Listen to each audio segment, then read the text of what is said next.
What's up, guys? Welcome to your 167th Android tutorial for the new Boston, where hopefully we're going to finish our widget application.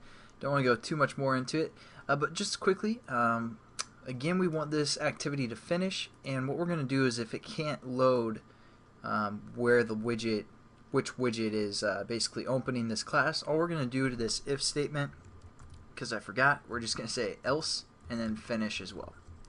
So just a quick piece of code there, and that's kind of proof checking as well. So, you know, if we can't get the ID, we're just going to finish the application. Pretty simple. And in this tutorial, what we're going to do is we're going to be able to open an activity just based off of a button for the widget. So it's going to be a little bit different than we would if we were just creating a regular activity where we set up an intent and we just say start activity. We need to identify it with the button and all that stuff within our code. So before we call this update method for our app widget manager, we're actually going to add some lines of code here. So this is where we're going to set up our intent that we want to open, and we also got to set up a pending intent. Pending intent, because that's what remote views, that's what widgets like to use, all that good stuff. So again, we're going to set up an intent, and we're just going to say this intent is IN, and we're just going to set this equal to new intent. And we're going to refer to our context, which again we referenced as C, and then the activity that we want to open, or the class that we want to open. So we're going to open the splash activity, or the splash class. So again, we call that class splash, and then we just say we have to refer to it as a class. So that's kind of similar concept that we've done previously. Yeah, nothing new. And it might have been a while though. But now we're going to set up something called a pending intent, and we're just going to call this PI for pending intent. We're going to set this equal to the pending intent class, and we're just going to say .get activity, and it takes four things within its parameters: a context, which we're going to say C, a request code, which we're just going to say 0, and intent, which we're going to refer to the intent we just set up, which we called IN, and the flags as 0 as well. So that's new. This is something, you know, that we use with widgets, pending intents. And now all we have to do is we have to set our on-click, our on-click listener, basically to the button that we have in our widget. So it's going to be kind of similar. Again, we set up this remote views, and this is how we set our text view. Now all we're going to do is set our on-click listener for our button. So what we're going to do is we're going to refer to our views, which is a remote view, and then we're just going to say set on-click pending intent. And you're like, oh, pending, yeah. What's up with all these pending intents? Well, that's just the way that the widgets like to work. I don't know, they're kind of weird, but we're just going to go with it. And then all we have to do is refer to our button within our widget layout. So we're just going to say r.id.button widget open is what we called that reference. And we need to pass in the pending intent, which we set up here called PI. And there we go. And again, our app widget manager is going to update everything according to the ID and this remote views that we set up.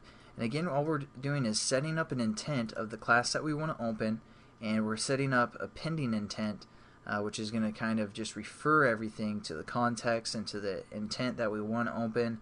And then we just have to set our on-click listener. You can think of it that way, but it's called on-click pending intent to that button, widget button, and the application that's going to open. So, and all we need to do is we need to set a result. So what we're going to do is we're going to set up a new intent, and we're going to call this result, something like that. We're going to set this equal to new intent as well. Make sure the spelling's correct there. And then what we're going to do is we're going to say result, and all we got to do is we got to put extras in, just like when we were working with the bundles a while ago, or put extra, I should say. When we were working with those bundles, we're just returning some data back to the app or the widget that called this class. So what we want to return is the app widget manager and dot extra, and that's just going to be basically the key value, or the key reference, and it's going to just refer to the app widget ID for this, this activity. Then we're going to return the value as the ID that was being passed into the class and all that good stuff. So we're just going to say AWID, which is our variable that we set up for this activity, and then all we're going to do is we're going to say set result. Oops. Set result. And we're just going to say, yeah, everything's okay. If you guys remember again when we worked with bundles, we got to tell it, yeah, everything's fine, and then we're also going to say result. That's the intent that's being passed back.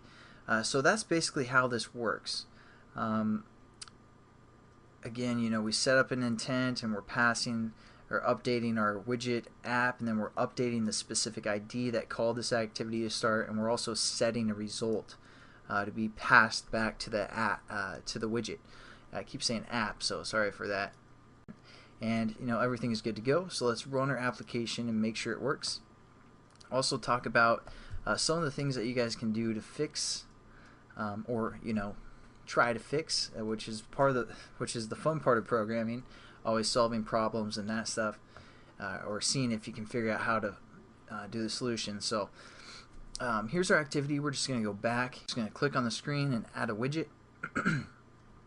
Again, it's going to be of the type New Boston. And as you can see, it opens our configuration activity. We're just going to type something, hit the button. It's going to set the result and send it back to our first text view, and our button will open up, hopefully, the New Boston. As you can see, the splash screen, which I narrowed down to like half a second because I was sick of listening to it. But yeah, so that works. And then the problem is it's not calling that onUpdate method, because when you use the configuration type of widget, it won't call the onUpdate the first time you create the widget. So you can either try and solve that problem by doing that within this configuration class, setting that up as well and all that good stuff. But hopefully you guys understand a little bit more about widgets, and I'll catch you guys in the next tutorial. Have a good one.